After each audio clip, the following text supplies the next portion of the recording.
নমস্কাৰ মই গীতাঞ্জলি শৰ্মা পুনৰ এটা ইনফৰমেটিভ ভিডিঅ লৈ আপোনালোকৰ মাজলৈ আহিছো পানী আমাৰ শৰীৰৰ কাৰণে কিমান প্ৰয়োজনীয় হেয়া আমি আটাই জানো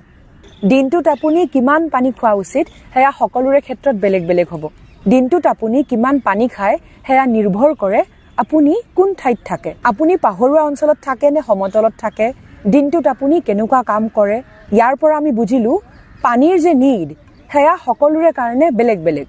আজিৰ ভিডিঅ'টোত কথা পাতিম আপোনাৰ শৰীৰত পানীৰ অভাৱ হলে কি লক্ষণে দেখা দিয়ে হয়তো এনেকুৱা হ'ব পাৰে আপুনি কম পানী খাই আছে কিন্তু এতিয়ালৈকে ধৰিব পৰা নাই এই লক্ষণসমূহ কিহৰ কাৰণে হৈছে সাগে হেয়া আপুনি বুজি পোৱা নাই আহক এতিয়া ডিটেইলত কথা পাতো এই লক্ষণ কেটাই বুজাব আপোনাৰ শৰীৰত পানীৰ অভাৱ হৈছে ডিহাইড্ৰেচন শৰীৰত পানীৰ অভাৱ হলে বহুত কিটা সমস্যাই দেখা দিয়ে প্ৰথম লক্ষণটো মুখৰ পৰা গুণুলোৱা যদি আপোনাৰ মুখৰ ভিতৰত কোনো সমস্যা নাই কোনো ৰোগ নাই তথাপিও আপোনাৰ মুখৰ পৰা গুণ ওলাই তেতিয়া বুজিব আপোনাৰ শৰীৰত পানীৰ অভাৱ হৈছে পানী খোৱা কৰক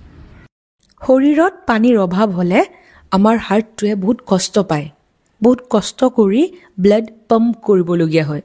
আৰু তেতিয়া কি হয় আমাৰ পালপিটেশন বাঢ়ে মানে হাৰ্টৰ ধপধপনি বাঢ়ি যায় মূৰৰ বিষ শৰীৰত পানীৰ অভাৱ হলে মূৰৰ বিষ হ'বলৈ ধৰে ডিহাইড্ৰেচনৰ কাৰণে মাইগ্ৰেনৰ নিচিনা সমস্যাও দেখা দিয়ে সেই কাৰণে ভৰপুৰ মাত্ৰাত পানী খোৱা কৰক ভাগৰ আৰু এলাহ শৰীৰত পানীৰ অভাৱ হলে আপোনাৰ ভাগৰ লাগিব কাম কৰিবলৈ মন নাযাব এলাহ লাগিব আৰু লগতে টোপনিৰ নিচিনা এটা ভাব আহিব পানীৰ অভাৱ আৰু এংজাইটিৰ মাজত এটা লিংক আছে যিসকল লোকে কমকে পানী খায় সেই লোকসকলে এংজাইটি অনুভৱ কৰে আৰু তেখেতসকলৰ ষ্ট্ৰেছ বাঢ়ি যায় সেই কাৰণে প্ৰচুৰ পৰিমাণৰ পানী খোৱা কৰক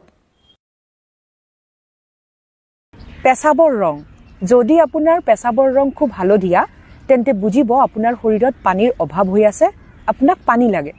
আচ্ছা হা পেছাবৰ ৰং হালধীয়া এইটোও বুজায় যে আপোনাৰ শৰীৰত অইন কিবা মেডিকেল কণ্ডিশ্যন আছে মানে অইন কিবা সমস্যা আছে আপোনাৰ শৰীৰত পানীৰ অভাৱ হলে ইয়াৰ প্ৰভাৱ সবতকৈ বেছি ক'ত পৰিব জানে আপোনাৰ ছালৰ ওপৰত আপোনাৰ ছালত ইচিং হ'ব ড্ৰাইনেছ বাঢ়িব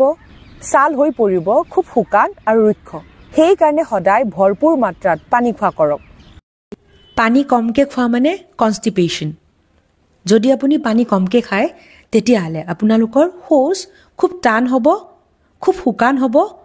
আৰু আপুনি সহজতে মল ত্যাগ কৰিব নোৱাৰিব মাংসপেশীৰ বিষ শৰীৰত পানীৰ অভাৱ হলে মাসল ক্ৰেম্প হয় ভৰি হাত কান্ধ এইবোৰ বিষাব আৰম্ভ কৰে ডিজিনেছ শৰীৰত পানীৰ অভাৱ হলে আপোনালোকৰ মূৰটো ঘূৰাব পাৰে সো ডেইলি কমসে কম 2.5 পৰা 3 লিটাৰ পানী খোৱা উচিত হয়তো আপুনি 3 লিটাৰতকৈ বেছি পানীও খাবলগীয়া হ'ব পাৰে তেন্তে আজিলৈ আহিছো এটা নতুন ভিডিঅ লৈ আপোনালোকৰ মাজলৈ পুনৰ আহিম stay happy and stay healthy love you all